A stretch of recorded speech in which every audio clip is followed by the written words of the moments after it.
De retour pour vous jouer des mauvais tours et pas que, j'aimerais bien vous parler de toutes ces fois où on peut confondre un phénomène paranormal ou inexpliqué dans le domaine de la parapsychologie avec un événement qui est tout à fait explicable. Par exemple, vous avez un K2, un appareil d'onde électromagnétique qui clignote, avec les petites 5 lumières que vous connaissez sûrement, du vert jusqu'au rouge. Ça peut être un téléphone mal coupé, une caméra mal réglée, ça peut être le courant qui a pas été coupé totalement, ça peut être via une source d'eau, du magnétisme, ça peut être plein de choses.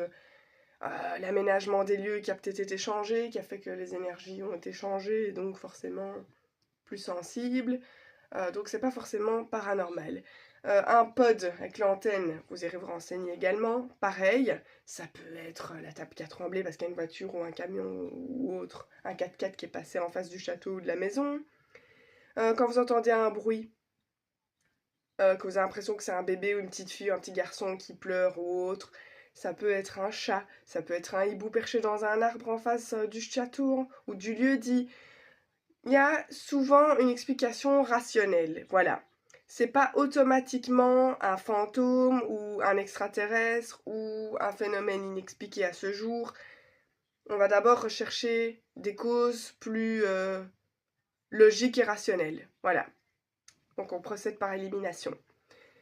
Quand vous entendez un escalier qui craque, ou lorsque vous voyez, après capture d'un phénomène que vous croyez hanter, vous voyez un espèce de voile blanc, ça peut être la pellicule de l'appareil photo, ça peut être un grain de poussière, un papillon, un insecte de nuit qui est passé.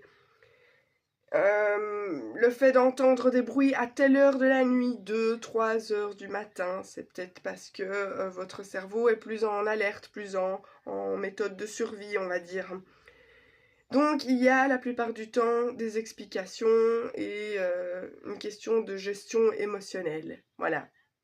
L'intelligence émotionnelle, ça veut pas dire que c'est automatiquement rationnel, parce qu'il y a quand même des choses étranges qui continuent de se passer dans le milieu de la parapsychologie auxquelles on n'a toujours pas de réponse. Mais voilà les exemples, ou notamment avec les baguettes de sourcier, source d'eau non détectée, pendule, pareil.